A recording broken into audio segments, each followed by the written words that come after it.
Love this podcast? Support this show through the Acast supporter feature. It's up to you how much you give, and there's no regular commitment. Just hit the link in the show description to support now. Explaining football to the friend who's just there for the nachos? Hard. Tailgating from home like a pro with snacks and drinks everyone will love? An easy win.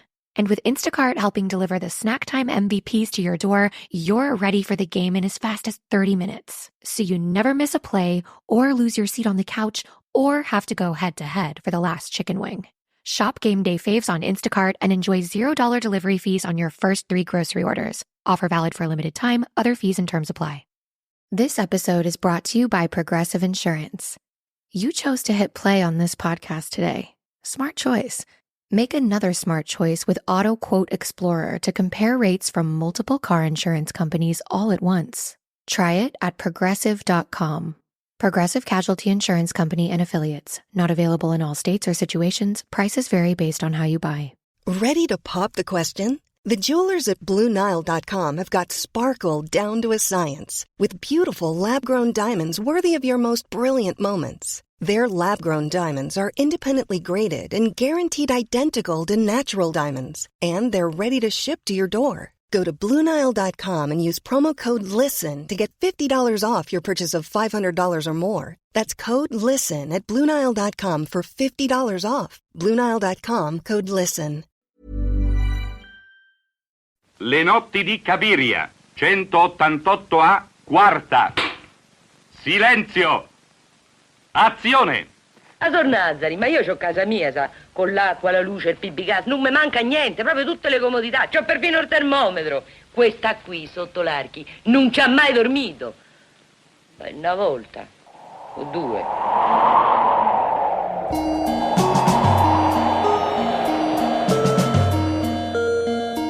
Ragazzi, qui si smonta tutto, il film non si fa più.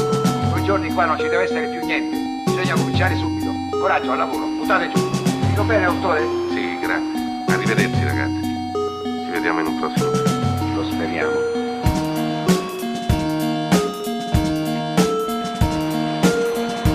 Ciao, marinai. Welcome to Cinema Italia, a podcast dedicated to the world of Italian cinema. Presented by me, John Bleasdale.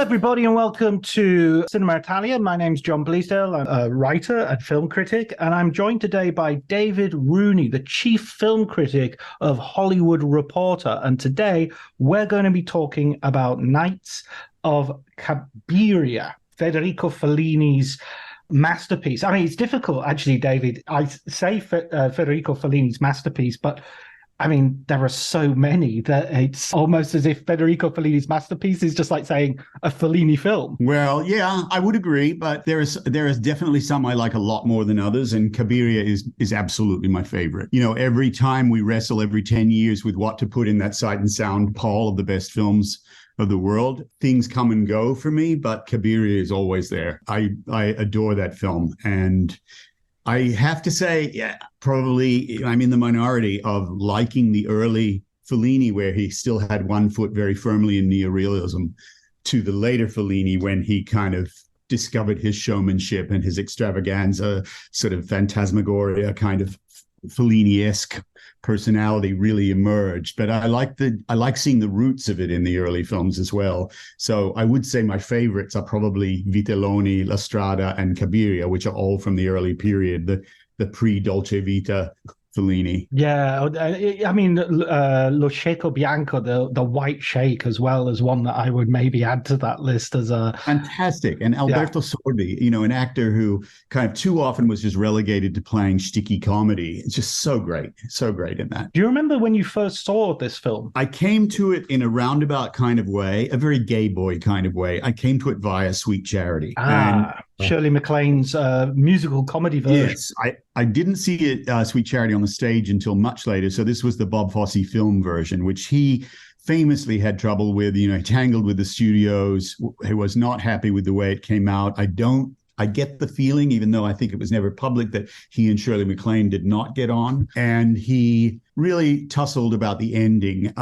He wanted the ending to be true to the stage show, which is actually true to the film, to Cabiria. Very downbeat, but very with this element of hope to it. And the studios, he just anticipated that they would want a happy ending. So he shot a happy ending that he was not happy with. And to his great surprise, the studio said, no, you're right, the sad ending is better. So he did get the ending he wanted, but I think he was not happy with the film.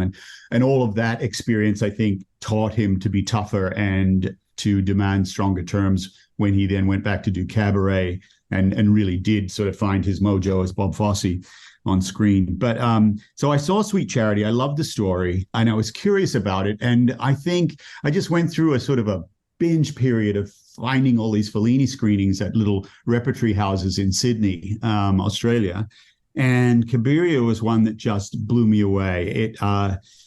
It was so emotional. First of all, so funny. The film is hilarious. Absolutely. And then it just takes this turn and the pathos is enormous. And of course, there's wild melodrama there, but it's always deadly, deadly serious. And I think so few filmmakers have been able to capture that balance. For me, one of them is Almodovar, who can be absolutely hilarious and have this extreme pathos that rips your heart out at the same time. And I think that Fellini really kind of struck that note, both in Cabiria and in other films like La Strada.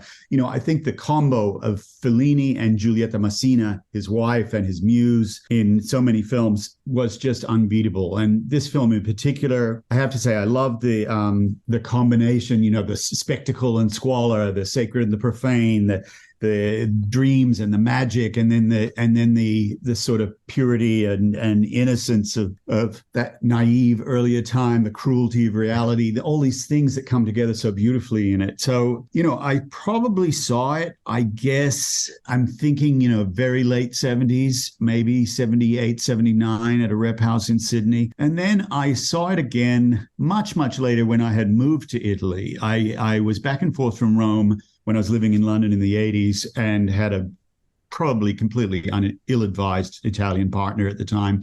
And while that was sort of evolving, I was back and forth from Rome. And then I eventually moved to Rome in 89 and was there through the end of 2002. So I saw it at least once then, and it meant something completely different because, as I got to know Rome, those the aspects of Rome that are in there very much thanks to Pasolini's involvement in the screenplay, that sort of the Romanaccio dialogue, which is just fantastic. And of course, I heard that all the time because it never changes. Rome is always that city underneath its sophisticated veneer. And I sort of related to it in a different way.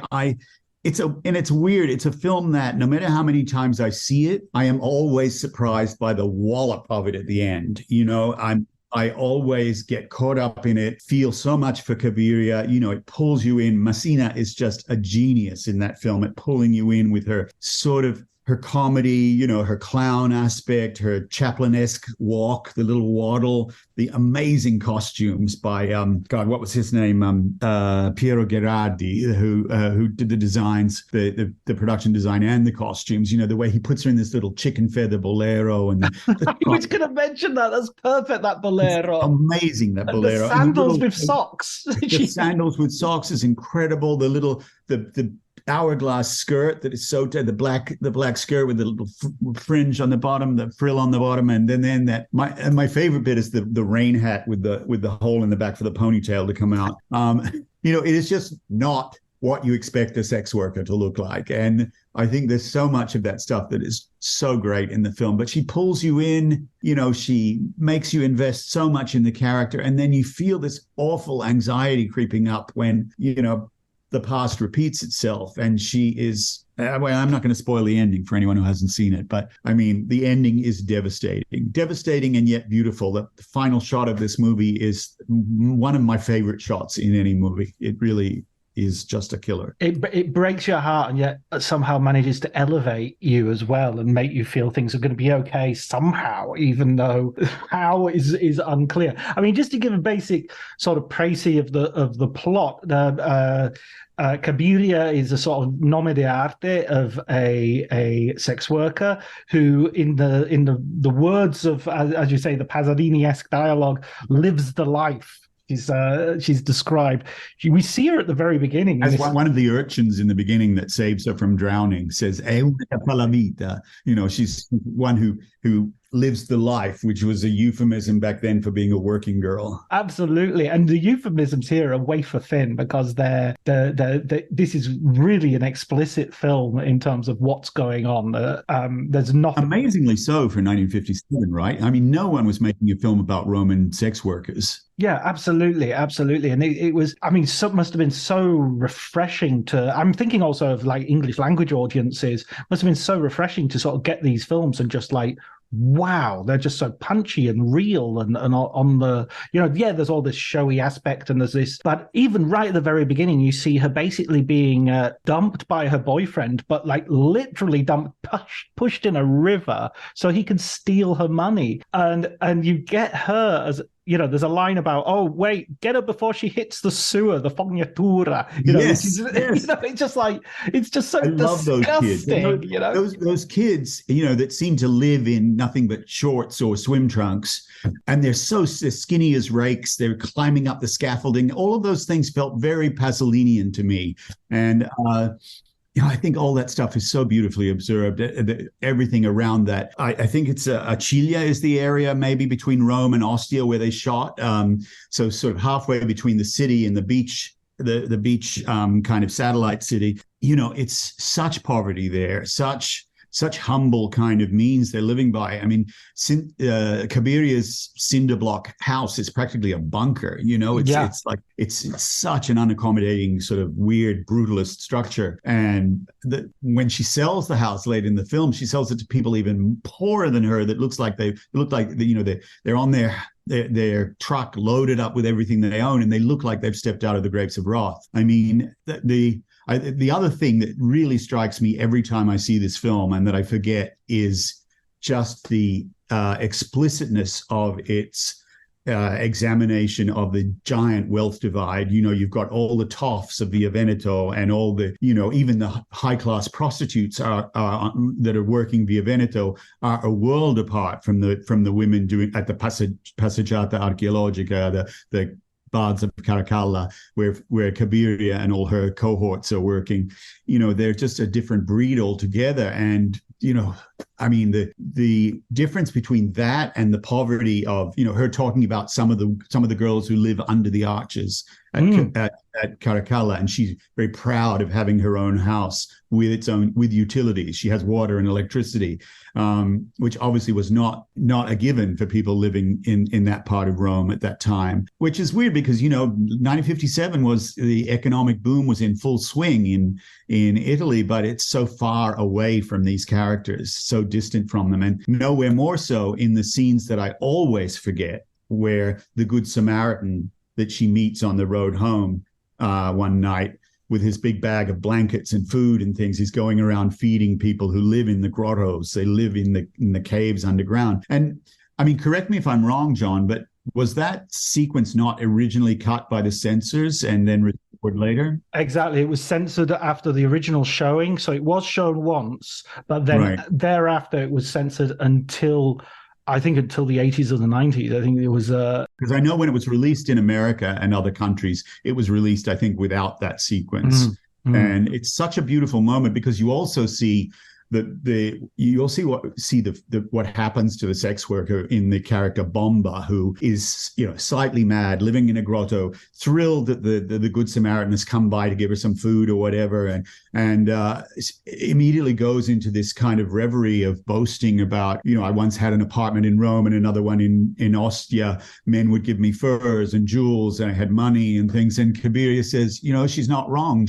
I know her. She's telling the truth. She was beautiful. She was sought after. And, you know, now she is this kind of woman who is really falling apart physically, mentally. And, you know, I found all that stuff heartbreaking. I also think it's just great that the guy playing the Good Samaritan is Fellini's editor on Cabiria, La Strada, La Dolce Vita, and 8½. Oh, I didn't know that. Good knowledge. Yeah. I did not know that. That's interesting. Leo Catozzo. Yeah. Oh, wow. Wow. I love that. Great bit of casting. Yeah, because he's so convincing. He's so, yeah, I actually was thinking, oh, he must be sort of a volunteer from the area, and they've just used him because he's such a gentle voice and so non-judgmental of Cabiria and the people he helps. Yeah, Fellini kind of was used to working with him. And he always talked about how collegial the atmosphere was on his shoots and post-production, all of that. You know, he even sort of used words like festoso, you know, festive.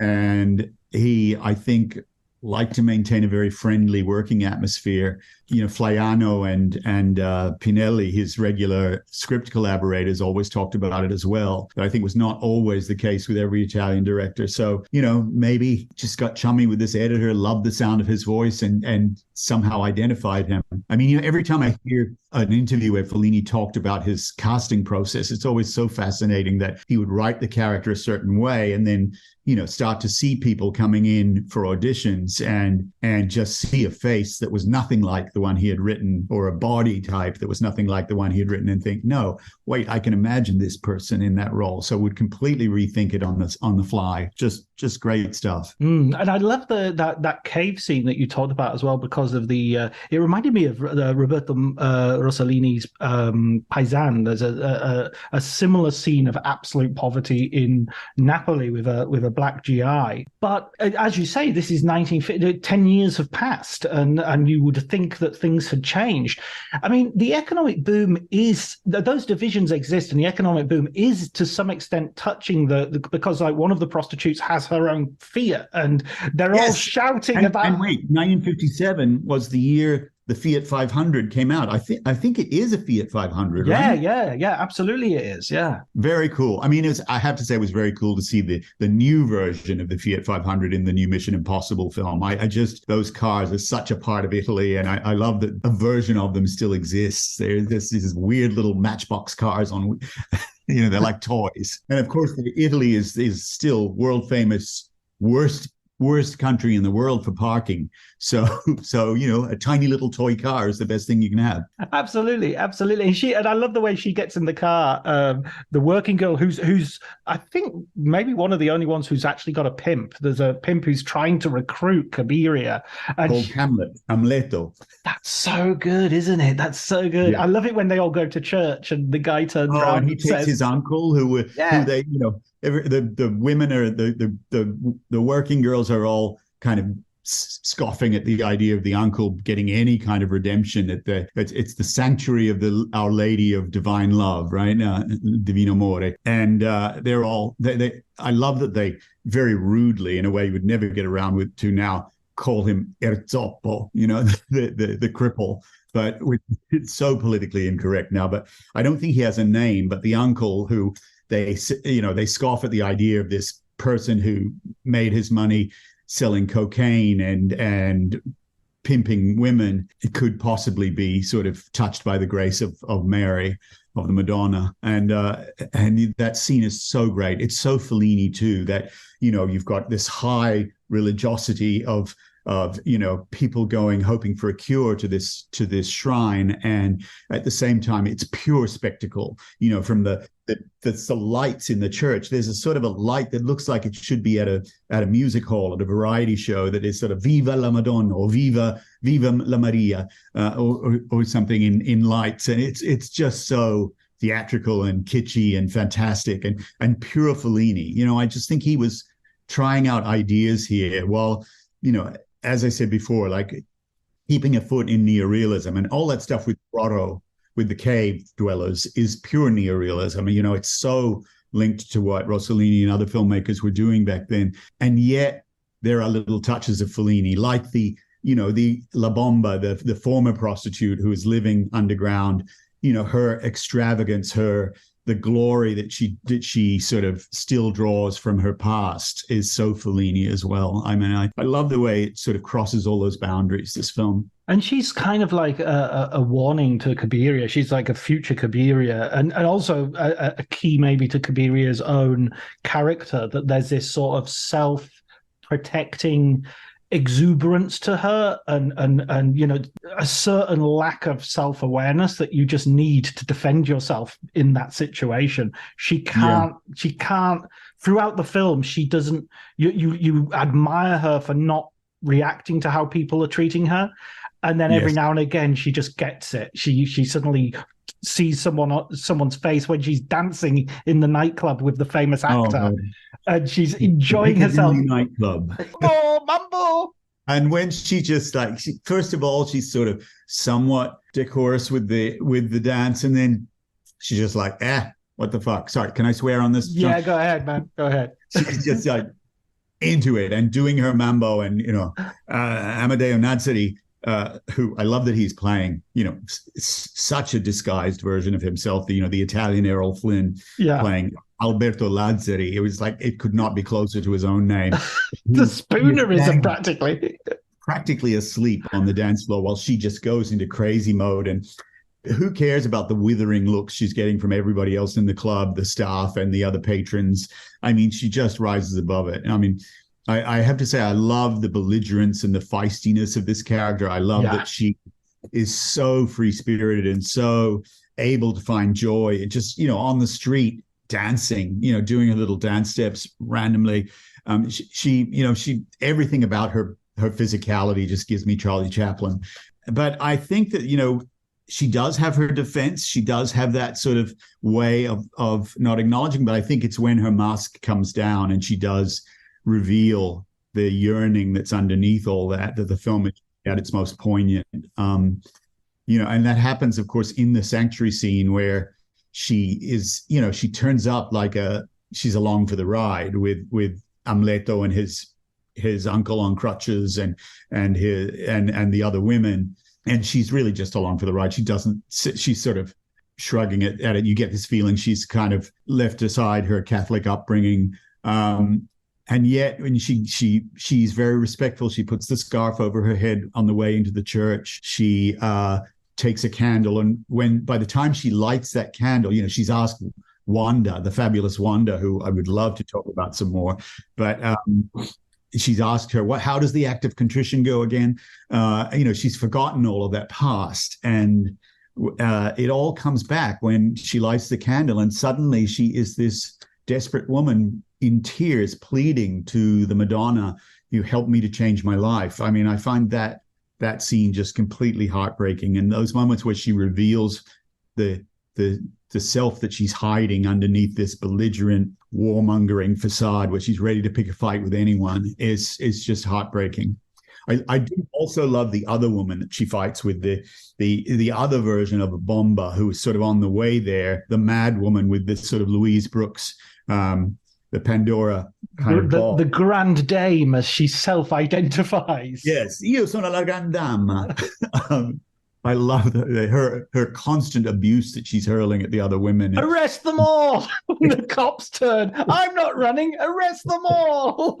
Fantastic. That stuff is just hilarious. And, you know, of course, it takes somebody like Fellini to find the hilarity in something like that. You know, he really does manage to give you this sort of the sublime and the squalor of it all in one hit. And yet he's never laughing at them. There's never a sense of like, this is a parade of grotesques that we are looking down on. You always feel like, I wouldn't mind spending some time with these people. They're kind of fun. They're kind of, you know, there's misery and all the rest of it, but they're complicated people. There's more than one side to them. Yes. Yeah. I mean, I think that it's interesting that even though Cabiria is constantly rebuffing the friendship of Wanda, that is the only pure relationship in her life, that friendship that endures no matter how badly she treats her, how many times she loses her temper with her,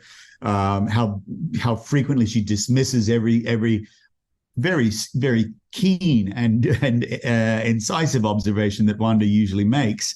That friendship endures, and I find their parting at the end of the film very, very moving. And that actress, who I did not know from other films, Franca Marzi, I think her name is.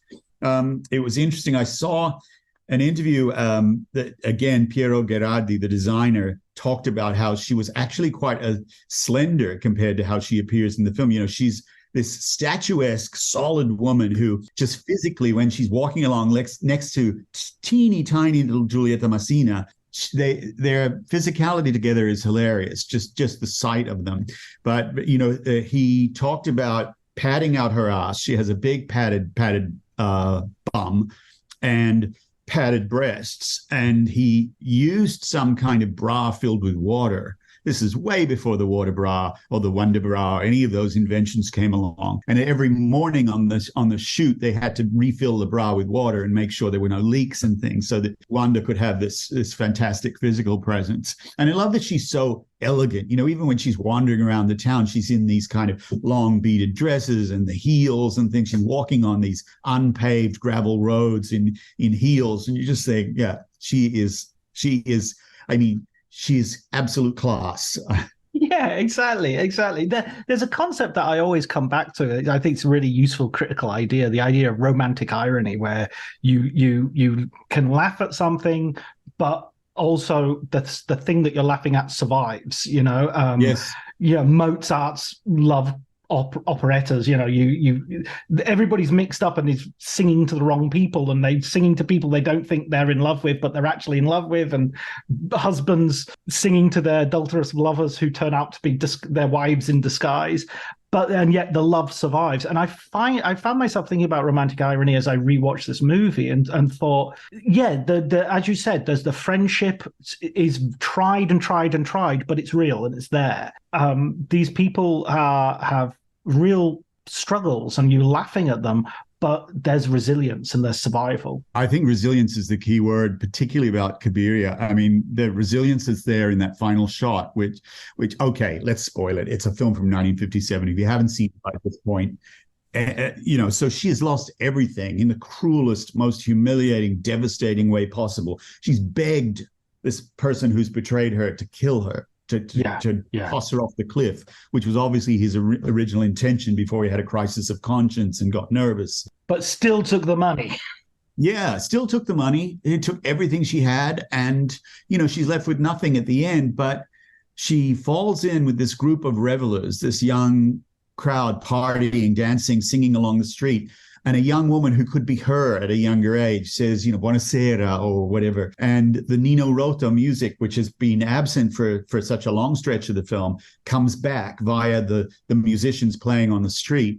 And you get Cabiria just sort of wandering in a daze in the middle of these revelers, and with her eyeliner, which is run into a perfect black tear on her face. It looks like a tattoo of a tear. And the way she allows their joy to infect her in that final scene is to me so beautiful. It allows her some hope. It allows her some sense of life going on. You get the feeling this woman is not defeated. She will never be completely defeated. She will always have these reserves to draw on. She has this innocence, which is invulnerable, as jaded as she becomes, as many times as she is abused, disappointed, betrayed, that innocence survives. And I do think, people said often about Fellini that he loved all of his characters, even the reprobates, even the complete contemptible people. He loved all of them equally. And I think that's nowhere more so than the characters he wrote for Giulietta Masina, and the two, if you talk about the early ones, Gelsomina in La Strada and Cabiria are kind of sisters in a way, except that Gelsomina's purity and innocence are right there on the surface. Cabiria hides hers underneath underneath the shield, this jaded, angry, well, not angry maybe, but belligerent. She's feisty. She's pugnacious, and that I think becomes her protection. And I think that tear as well is, I mean, I think it's a theme that runs through the film of her also being a performer. We have her dancing, we have her on the stage when she's hypnotized, and then this tear is like the pagliaccio, the clown, the crying clown. Yeah. And of course, we all know Fellini's love of the circus. He had said many times that if he wasn't a filmmaker, he would have been a circus. He would have run a circus. And, he loves that atmosphere, and it creeps into so many of his films in different ways. It creeps into the Nino Rota scores, which could be sort of circus tunes almost sometimes. And I think that, Giulietta Masina as the sad clown is just a classic Fellini creation. And she, that performance in this film, it floors me every time. I mean, I find it just beautiful and funny and devastating. And I think that she had this ability to touch people. And I mean, I love I don't know whether it's apocryphal or not, but the story of her being robbed in Rome when some kids shoved her and grabbed her bag and then returned it later with a note saying, "Ci scusi, Gelsomina," we're sorry, Gelsomina, using her name from La Strada. I remember when I was living in Rome, I used to co-host sometimes the Rai Radio 3 show, Hollywood Party. And we had for the opening of Central Station, we had Walter Salles and Fernanda Montenegro on. And Central Station is in so many ways a kind of homage to Cabiria. There's so many parallels in the film, but nowhere more so than the Fernanda Montenegro character. And, I said during the show while we were recording in the studio to Fernanda Montenegro, I'm sure I'm not the first. I know I'm not the first person to make the comparison with Giulietta Masina, but were you thinking about that? Were you aware of that? And she burst into tears and was so emotional and talked about, the honor of being compared in any way to Giulietta Masina, who was just like a god to her in terms of acting. And that was very moving. It was really lovely. I have to say, the years that I was in Rome, I 89 was sort of, I did not really, I started working for Variety in 91 when I was in Rome. I became the Rome bureau chief. And I did see Fellini around at various things. I saw him. I remember seeing him once at a reception at Campidoglio at the Capitol for Martin Scorsese. And we were leaving and he was coming up the stairs with the red scarf flying and his usual, and the hat. And he said, già cominciato, has it already started? And we said, well, it's finished. And he just muttered something about, I'll go and get a drink anyway. So he went into the tail end of the reception. But, I did see him around town. I loved to walk in along Via Marghera, the street he and Massina lived in. And I did see them every now and then, either together or separately. Mostly separately. And I think the marriage was what it was there. He was famous for his philandering. And they'd come to a kind of arrangement at a certain point. But I did see her. I mean, I remember seeing her once in the Feltrinelli bookshop on Via del Beltrino, just around the corner from Via Marghera. And I really wanted to talk to her, but I was shyer than I am now. And also just thought, no, she must be so used to this and being bothered all the time. So I left her alone. I also thought, I probably won't be able to talk to her without just bursting into tears. And when you think of those two performances as well, they're 1 year apart, Yeah. And interestingly, they both those films, the Fellini-Masina combination, both won the Oscar for what was then called the Foreign Language Oscar in 57 and 58. And Masina, of course, won Best Actress at Cannes for the film, for Cabiria. It's great stuff. It's so good. And I mean, Fellini, the inception, the concept of the character comes originally from The White Sheikh. It appears briefly as a sort of small part of The White Sheikh, and of course, the White Sheikh I think is a really interesting film because it has so many little keys to what Fellini's sort of going to go on and develop, a little bit like Cabiria does. But for I always think of the sanctuary moment as very similar to what he expands in La Dolce Vita with the sort of miracle of the child. By saying that, I don't mean in any way to sort of diminish what is in Cabiria, because I don't think I think there's a certain bagginess to La Dolce Vita, which isn't necessarily a bad thing, but which is the better film is very much depends on what mood you're in. I think one of the key things is that the success of La Strada and Cabiria, particularly outside of Italy, I think was instrumental in getting him bigger budgets, and it allowed him to paint on a wider canvas, and certainly to develop his sense of who he was as a filmmaker, to pull away from the neorealists and to kind of find the fantastical Fellini that sort of emerged to greater degrees as he went on. But there is a real difference in those films. But I think if you look at Cabiria particularly, there are 2 or 3 key sequences that I think are classic Fellini motifs that would be repeated in some way. And I don't mean repeated in a sense of an artist repeating himself or being repetitious, but I mean developed in other ways. And, obviously Cabiria being a minor character in The White Sheik is one, but also, the sanctuary scene is the blue plate, the template for blueprint, sorry, for a East. When it comes to weight loss, no two people are the same. That's why Noom builds personalized plans based on your unique psychology and biology. Take Brittany. After years of unsustainable diets, Noom helped her lose 20 pounds and keep it off. I was definitely in a yo-yo cycle for years of just losing weight, gaining weight, and it was exhausting. And Stephanie. She's a former D1 athlete who knew she couldn't outtrain her diet, and she lost 38 pounds. My relationship to food before Noom was never consistent. And Evan, he can't stand salads, but he still lost 50 pounds with Noom. I never really was a salad guy. That's just not who I am. Even through the pickiness, Noom taught me that building better habits builds a healthier lifestyle. I'm not doing this to get to a number. I'm doing this to feel better. Get your personalized plan today at Noom.com. Real Noom users compensated to provide their story. In 4 weeks, the typical Noom user can expect to lose 1 to 2 pounds per week. Individual results may vary. My dad works in B2B marketing. He came by my school for career day and said he was a big ROAS man. Then he told everyone how much he loved calculating his return on ad spend. My friends still laugh at me to this day. Not everyone gets B2B, but with LinkedIn, you'll be able to reach people who do. Get a $100 credit on your next ad campaign. Go to linkedin.com/results to claim your credit. That's linkedin.com/results. Terms and conditions apply. LinkedIn, the place to be, to be.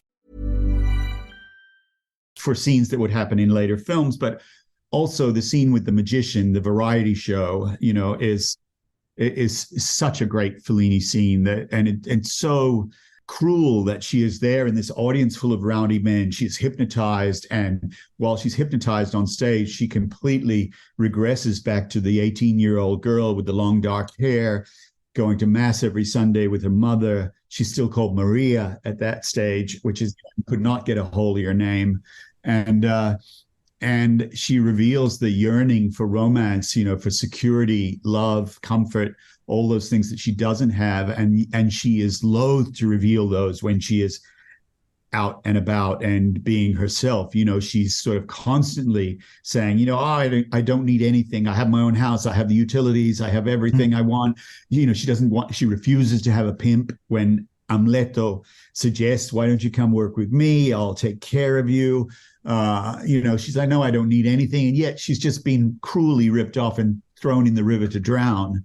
So, I love that scene in the variety show with the magician, and an incredible actor. I don't remember his name. Aldo Silvani is his name. But that face is such a Fellini-esque face, kind of grotesque. And there's a moment when he goes through with the hypnosis with her. He gets her to the point of revealing herself and what she really wants. And you see this look come over the magician's face, this look of conscience, where he thinks, oh, this needs to stop. This woman is clearly revealing something very deep and painful and real. And that moment of compassion, I think, is very Fellini. But, there are the other scene that I think is quintessential Fellini, and that was, the template for scenes that would develop later on, particularly with Mastroianni in 8½, is the meeting with Amedeo Nazzari's character, the movie star. You know, he's had a fight outside the Kit Kat Club of the Venice swanky club. And he's had a fight with his fabulous girlfriend, Jessie, played by, I'm obsessed with this actress, with her pseudonym being Dorian Gray. Oh, of course. Yeah, that's so good. I mean, it just sort of looks like Veronica Lake or sort of Jessica Rabbit. She's sort of she's kind of somewhere between those and Anita Ekberg in La Dolce Vita. But she's this stormy, tempestuous type who comes out and smacks him in the face and says, you're a ham and this relationship is terrible and I'm constantly humiliated and whatever. While other women you're checking out other women and that stormy sequence that leads to him picking up Cabiria and, almost indifferently get in the car. And, she goes with him to the Piccadilly Club, then to his amazing house, this incredible villa, which is such luxury, such opulence that she's never seen. And I love that there are a couple of moments in that I love, not just the interaction with him, where you see this, you see Massina's face just change from absolute awe and disbelief. First of all, somewhat suspicious. Then she's kind of just thrilled to be there. Then suddenly the tears come and she's like, no one's ever going to believe me. And then she ends up locked in the bathroom when Jessie comes back for the evening. And but the two moments I love are when she's entering this house and she's just kind of bewildered by the scale of it all. And there's a shot of teeny tiny Giulietta Masina going up this massive staircase. And she's like encountering the third or fourth dog. And she's in very, very Roman, says, "N'altro cane," another dog. It's just a great moment. And she looks just so tiny and out of place, like an alien here. And then I also love the very cruel smack back to reality as she's leaving in the morning. She's sneaking out while Jessie is still asleep after she spent the entire night locked in the bathroom. And she smacks into the glass door. It's just a great moment of physical comedy, but also a slap back to cruel reality as she picks up her shabby little umbrella and waddles out of there. I mean, it's a great scene. But I think that moment with the Amedeo Nazzari character is also just prime Fellini that would come back in La Dolce Vita and 8½. Those were the real motifs that I think he kept returning to. But I have a question for you. Sure. You're probably more versed in classic Italian cinema than I am, but the name Cabiria, of course, borrowed from the 1914 silent epic, considered to be the birth of the epic film, where Cabiria was a little girl separated from her parents during an eruption of Mount Etna, and then later abducted by pirates. I mean, do you think there's a connection there, a reason she was called Cabiria, an homage to that film? Oh yeah, I think it's I think that there are clues to why, because she's chosen that name as her name, sort of street name. And Nome d'arte. Exactly, nome d'arte. And when she talks to the other sex workers and she's reporting about her new boyfriend, the respectable man, the accountant, who's taken her to the cinema, and she's saying, "Oh, it was a first showing. It was a prima visione. So it was because there are these different cinemas in these periods where you have the grindhouses that are very cheap, and then you have expensive cinemas which show the first the premieres of the big films that are coming and obviously out. She had been to movies because she at the movie stars house, when the dinner comes up, she picks up this lobster and says, "What's this?" I've seen it one somewhere. in a movie. Yeah. So she's obviously seen movies, but not prima visione, as you say. And I love that the prima visione is some gladiatorial film. Yeah, exactly. And she's also seen a film with the guy in with Vittorio Gassman, and he says, "I wasn't in that film. That's somebody else." Yes, that's a great moment. It's a typical sort of, I loved you in whatever, and it's not. So she says, and then she says to the other prostitutes as a sort of like to show how sophisticated his boyfriend is. And he told me that it didn't happen, that they just made it up for the cinema. And it's like, it was like a revelation to her, that this was just a made up story. It wasn't like she thought film was documentary. Yeah. Exactly, yeah. And so I think that she identifies with Cabiria as this separated child and this orphan-like character. And she's not seen it as a film. She's seen it as a real story, a true story, and she identifies with her in that way. And it's part of her armor of self-protection. And what is so distressing about the end, because the end had this sort of prologue to the end, if you like, this run-up where she's got in this relationship with the accountant, and he seems to be a nice guy, and he's almost a saint. I mean, clearly we should all be aware, even without ever seeing the film before, that he is too good to be true. But right. He's such a saint, and their dates are so courteous, and he's so sweet with her and kind, and giving her chocolates and taking her to movies and things, and he always turns up with something for her, with flowers. I mean, I love the meeting at Stazione Termini. Yes. When the first date, when he turns up with flowers and she's still suspicious of him. And I mean, I particularly love that scene because, I moved to Rome in 89. I first went there in 84, and then I started going there pretty regularly during the late 80s. And Stazione Termini, which, Termini Station, the main train station in the center of Rome, has been, it's had a revamp since then. But in the 80s, it looked exactly like that, packed with people, watching your pockets all the time because it was rife with pickpockets. And just packed with people, and it still looked like this hub of kind of like almost Grapes of Wrath poverty, of people kind of just going off to wherever they were going in Italy. And it was so crowded, and the shops all looked the same, the storefronts, everything about it looked the same. I found that very moving to see that. When I watched it again the other night to prepare for this, I had forgotten how much of that Rome remained intact when I was living there in the 80s and into the early 90s. Absolutely. And when she's talking to the other girls about him, she's not saying, "Oh, he's wonderful, he loves me, finally I'll get out of here." They're saying, and he doesn't want to do anything. He doesn't want to, they've got their logic, which is entirely based on the streets. And she's like, "No, I don't understand it. I don't see what's going on." So it takes ages for her to actually say, "You know what? This is my chance at happiness. This is a proper relationship." It's not like she does, it takes ages for her to take off that armor, so that when she's finally got it off and she's finally betrayed, it's all the more, it's all the more distressing because she did it. There's no way she walks into this in a foolish way, or she's been gaslit in modern. Yeah, it's taken a lot to get her there, but I mean, by the time she is there, she is this completely raw, unprotected soul.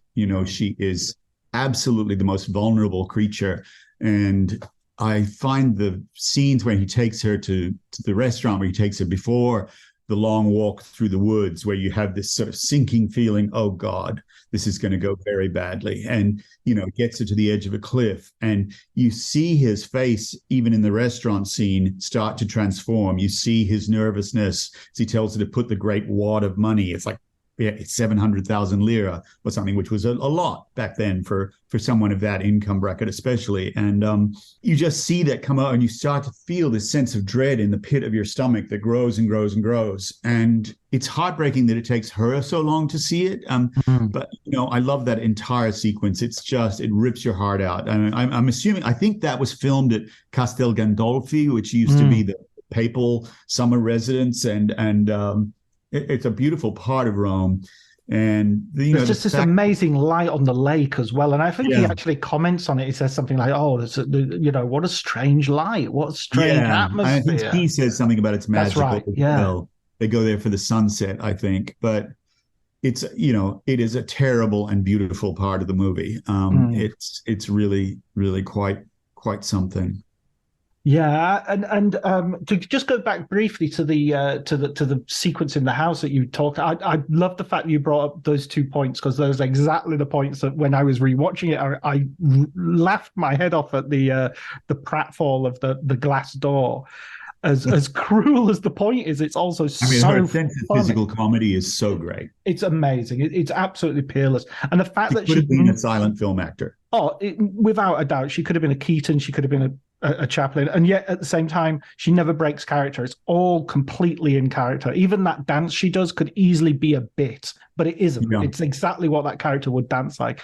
And I love the way she has this. And I'm not sure if this is a difference in Italy and American or English or English language culture, but I know a lot of Italians who do this thing of giving a constant, my wife is definitely one of these people who gives a constant commentary on what they're doing. Of like, and I'll put the thing over there, and this is this, and what have we got here, and this is, and it's just like, and she does that when she's a sort of like, he's saying, let's have some food. She's like, a little olive is over here, and I've got some chicken. I don't know what this is, and it's just like this, you create a verbal atmosphere around you, a director's commentary of your own film, and it's hilarious. Just so reactive to the world, My favorite moment like that is also when she sees the car, the Fiat, that Amleto and his beautiful blonde sex worker girlfriend, I guess, are sitting, and she's suddenly, certo la Fiat è sempre la Fiat, Fiat is always Fiat, as if it's the grandest, most luxurious automobile in the world, even though it's this tiny matchbox. But she just has this way, as you say, of commenting about everything, of narrating her own life, which I think makes her, even more vulnerable. But, I love also how that she is jaded. She is protective. She has put up these walls, this shell around herself. But at the same time, she is still oblivious to the evils of the world around her and the extreme vulnerability that she is in this line of work and in this environment. I love the moment where she's still in disbelief about Giorgio, the cad at the beginning of the film, who shoves her in the river and runs off with her bag, and says, "What would he really try? Would someone really try to kill you for 40,000 lira?" And Wanda, the wise and worldly Wanda, just sort of shrugs and says, "They'd kill you for 5,000 lira," which is about $2 American. Yeah, absolutely. And I love it when they save her as well, and they're sort of like, they save her in the most unseemly. Talk about physical comedy, like shaking her upside down. She's dead. No, she's dead. Oh no! Does a corpse vomit water? No, he's still alive. Look, her eyes are open, and she immediately sort of bounces up and starts kicking them and saying, "I want to go home. Get off me! I'm going home. Who are you?" So ungrateful for them saving her life.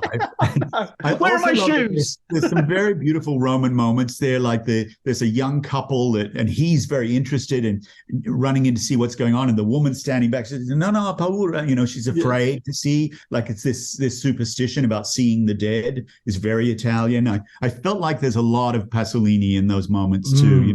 Kids. There's a moment one of the kids says, "Ma mi sa che è morta." And it's this, I think she's dead, but said with such a deadpan kind of like, it's not the first time this little kid has seen death or experienced it, Right. It's a tough environment. I also just love those shots. There's something very, very beautiful about those shots where Cabiria and Wanda might be in the foreground discussing and the kids are sort of scrambling up this very skeletal scaffolding in the background. I don't know what it is. I'm assuming it's some kind of construction that looks like it's been abandoned at a certain point. And, I remember that is classic Italy too, constructions that get abandoned midway because the money runs out or whatever. And so you're constantly all over the country seeing these shells of buildings that are not quite finished. The party of cement is always in power, as they say. Yeah. But those kids, those kids around that, I mean, it's not a very Italian reference, but they look like those beautiful Ruth Orkin photographs of kids, jumping in and out of rivers and things in around New York. It's beautiful, and I think those moments too, the black and white of the film is just so gorgeous. It's just sears into your eyes the whole time. These beautiful indelible images. I think it's so layered as well, because you've got the foreground and the background and things going on, and as a whole, people are talking at different levels, but you've also got like the train passing in the background that's making a noise, and I think there's a sound of an airplane going overhead, and there's work noises going on. So there's just a sense of like this place is a sort of no man's land in the middle of all this modernity, which is, things are going on around, and she's stuck in the middle of this little bunker in the middle of nowhere. It's really hard to believe that it is basically the same city as Via Veneto, all these posh nightclubs and restaurants, and people eating out in cafe style outside the restaurants on the wide sidewalk of this beautiful Grand Via and Viale. And I think that, it is inconceivable almost that level of poverty exists in not quite a stone's throw, but certainly in the same geographical radius. And everything is so vividly drawn. I think that, now we talk all the time about income, wealth disparity. And I think he was showing that in such an incredibly vivid way back then. It was, almost revolutionary, because most of the neorealism films, if not all, most of them were really just showing the poverty. We didn't see much of the wealth, the juxtaposition of the wealth. And I think Fellini shows that very beautifully. But, all of those scenes. I'm sort of amazed. I wonder now, if the film were made under the same circumstances, if Pasolini would have just been credited as a co-screenwriter, because everything you read about him and interviews with him, he talks about having written much of the dialogue then, because Fellini, of course, was from Emilia-Romagna and Rimini. Flaiano and Pinelli were more gentlemanly types, and Pasolini was right in there with the shadiest aspects of Rome, with the dodgiest of characters. And so he knew that speech, he knew that dialect, and so he was writing that dialogue, helping to develop those characters. And I think all of those scenes around Cabiria's home, with those other people living in poverty, and the scenes with the pimps and the women at Caracalla are very much Pasolinian, in a sense that you can see the links with Mama Roma and films. And I was surprised to know that the extent to which he worked on the film, and yet he gets a credit buried way, way deep in the end credits of, collaborazione alla sceneggiatura, collaboration on the screenplay. But I guess, by that time, Fellini and Flaiano and Pinelli were already becoming a powerhouse as artistic collaborators, so they were the forerunners. And it's worth noting also that this was a film that, as we said, risky for its time, audacious to depict that kind of milieu in a way that hadn't been really depicted so much. But, it was Dino De Laurentiis, a major producer who would go on to do all kinds of stuff at every level, from absolute, commercial blockbusters to tiny Italian films. I think it's interesting to see that he produced this film, and that Fellini wasn't given more kickback, other than the censorship of the caves early on. Yeah, I wonder. I was thinking about that when his name came up on the screen, of where to put Dino De Laurentiis. He's sort of like a unique Italian figure, because he's not really, maybe a Sam Spiegel or someone, but he's there's a bit of Roger Corman in him, and there's a bit of both the Roger Corman who did American International Pictures and the one who imported Bergman films into drive-ins. There's this absolutely mixture of sort of genre film and Flash Gordon, and yet also he produces David Lynch films and gets him financing when nobody would touch him after Dune. He's got a real influence, I think. I mean, I know there was a documentary, I think his daughter has been instrumental in sort of burnishing his reputation, but this early part of his career, I think, hasn't been as credited as I think he should be. I mean, he was certainly an interesting character, and very different from the very gentlemanly kind of Italian producer that was the norm, like Franco Cristaldi. But De Laurentiis was, the little that I knew of him in terms of encounters, where it was, very much a raconteur, very lively, and tons of stories and would pour out of him. We forget that he did. How many producers do a film like Knights of Cabiria and then end up doing a King Kong remake that almost killed Jessica Lange's career? Did he not do the very, very poorly received Silence of the Lambs sequel, Hannibal? I think that was... Yeah, or did he do Red Dragon? He did. He definitely did one of those. Yeah, I think, I hope I'm not misremembering, but I think I definitely remember going to a press conference in the Uffizi, beautiful, Italian setting of the Florence Museum. That will have been Hannibal then, because they filmed there as well. And I'm pretty sure that was Dino. That was, he had a little one-on-one. I can't remember if that was for the radio show or for Variety, where I was writing at the time. But yeah, I'm pretty sure that was him, unless my memory is playing tricks on me. I mean, it's confusing because there was Luigi De Laurentiis and there's Aurelio, and there was a daughter who ended up producing as well. So there were a lot of De Laurentiis around. Yeah. I mean, where do you think? I mean, I with this film, I feel that Fellini does go off and do really interesting things, and I'm a big fan of Amarcord. I'm a big fan of 8.5 and La Dolce Vita. Amarcord is my favorite of the post. Of the Fellini films where he really became Fellini, and I think that's probably not it's probably not a controversial opinion. I think it's the favorite of a lot of people. Yeah, it's sort of got loads of Vitelloni in it, hasn't it? The guy with a motorbike who just drives through the village at high speed all the time, shouting news occasionally. Yeah, I love the full circle sense of that, from his origins in Rimini, where he started as a cartoonist and caricaturist, sketching people on the beach, vacationers on the beach at Rimini. And then, he was doing for the movie theaters there. It was, before there was great poster art and marketing materials available. So he was doing sketches of the movie stars that would sit in the, where the lobby cards would be in the movie theaters in Rimini. All those fascinating early elements of his career, where he sort of learned how to observe people and draw people. And, you could say that his characters always had that caricature look about them. And that started there. And I do love the full circle aspect of going from Vitelloni and the early films back there to Amarcord. There's something very moving about that film and all its exuberance and everything. It's just him going back to his origins. Whereas Rome, his second home was a city that I think he always observed somewhat as an outsider. I don't think he was certainly never as Roman as Pasolini was, who was just entrenched in him in every way. Whereas Fellini was observing in his wily kind of circus master way. Yeah, more a student of Rome than a sort of inhabitant, really. Yeah.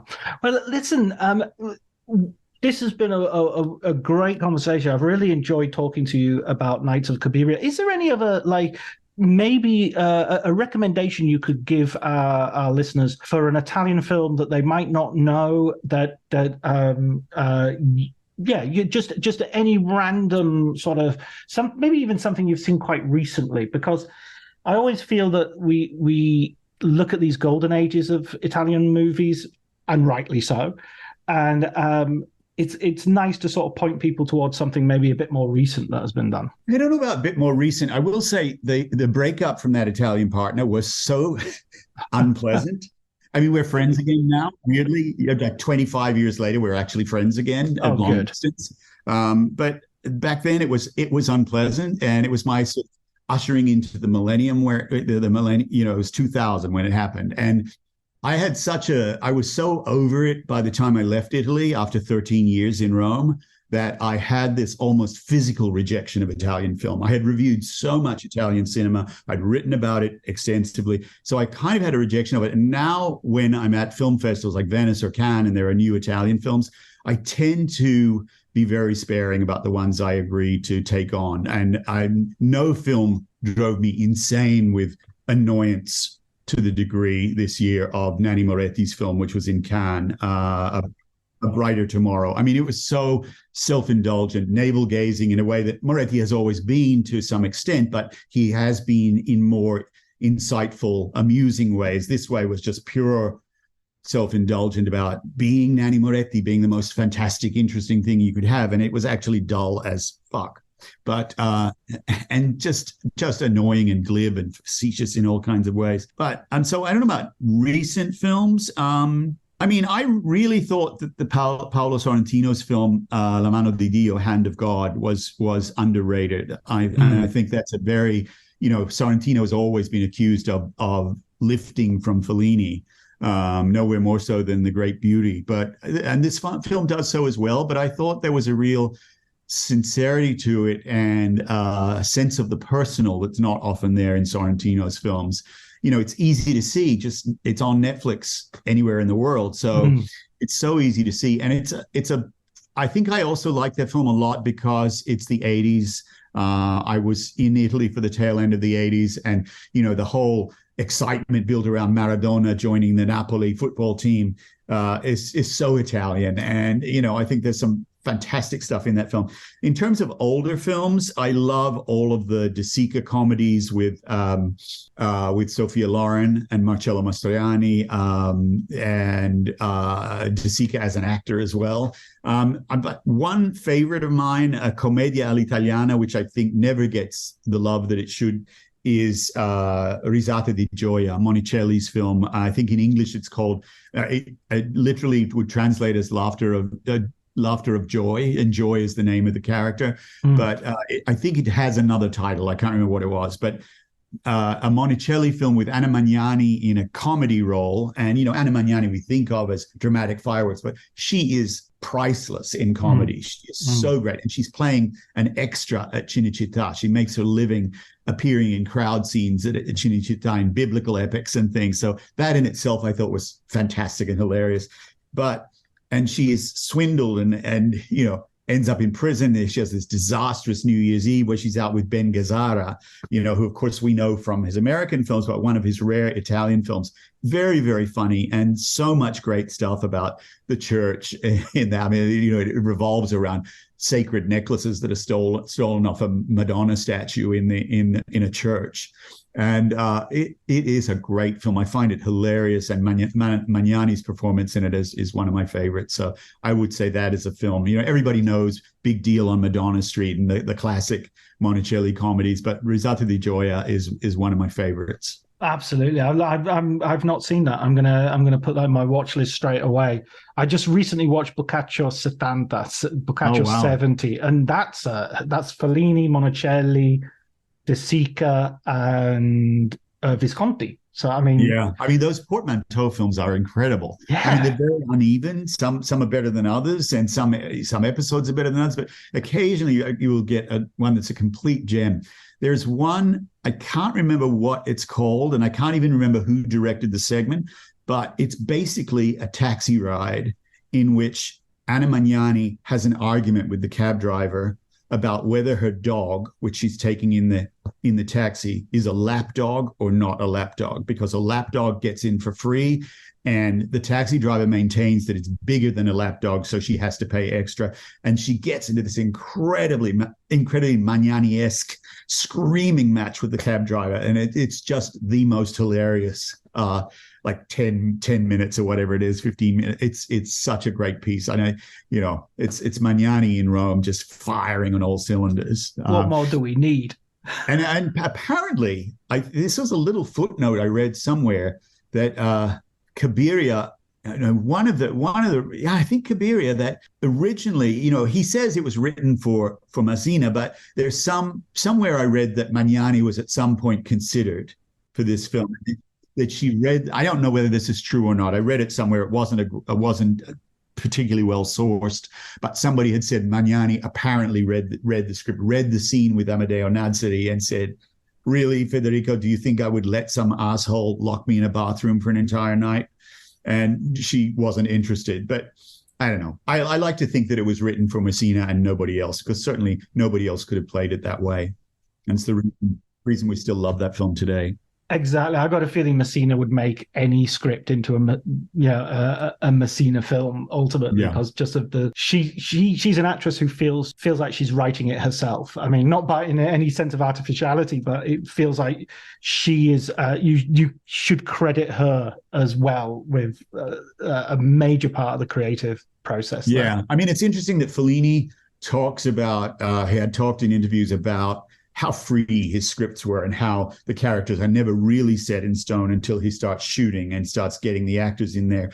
So I assumed that meant improvisation, but apparently not. Apparently it was all like going back and working with the writers again and tweaking characters, because when Massina is asked the same question, whether there's improvisation in Gelsomina or Cabiria, she is very deferential and says no, it all comes from Federico. She's always deferential to him, being this sort of 360-degree artist, and all of the vision is his, even though a lot of the comedy obviously comes from her. I was interviewing George Stevens Jr. about the AFI recently, and he told me that Fellini came to talk to them as a guest sort of speaker, and that inaugural class in 1969, they were all very much into the idea of the 60s and freedom and improvisation, and they saw Fellini as one of their own. This is a guy who just throws a circus up and films it, and it's amazing.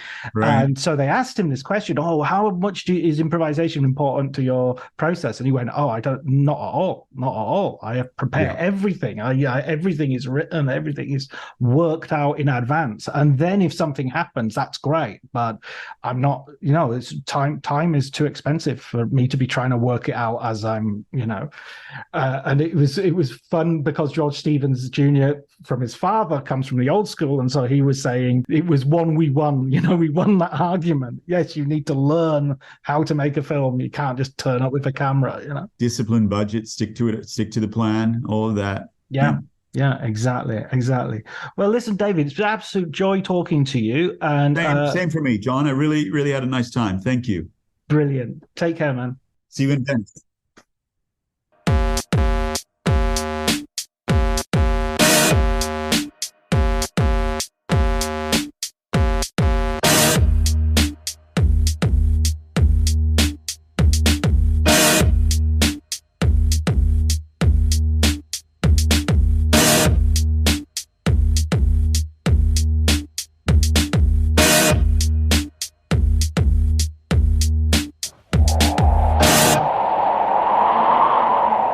Arrivederci ragazzi, ci vediamo in un prossimo film. Lo speriamo. Cue the fireplace and your favorite fall movie. There's nothing better than a cozy evening at home with a glass of First Leaf wine. First Leaf is a personalized wine club that delivers right to your door. Sounds magical, right? They get to know your favorite tasting notes, which varietals you enjoy, and whether you prefer sweet or dry wines. So in every shipment, you get bottles tailored to your unique palate. Go to tryfirstleaf.com/fall to get your first 6 wines for just $44.95 with free shipping. This episode is brought to you by Progressive Insurance. Do you ever find yourself playing the budgeting game? Well, with the Name Your Price tool from Progressive, you can find options that fit your budget and potentially lower your bills. Try it at Progressive.com. Progressive Casualty Insurance Company and Affiliates. Price and coverage match limited by state law. Not available in all states. My dad works in B2B marketing. He came by my school for career day and said he was a big ROAS man. Then he told everyone how much he loved calculating his return on ad spend. My friends still laugh at me to this day. Not everyone gets B2B, but with LinkedIn, you'll be able to reach people who do. Get a $100 credit on your next ad campaign. Go to linkedin.com/results to claim your credit. That's linkedin.com/results. Terms and conditions apply. LinkedIn, the place to be, to be.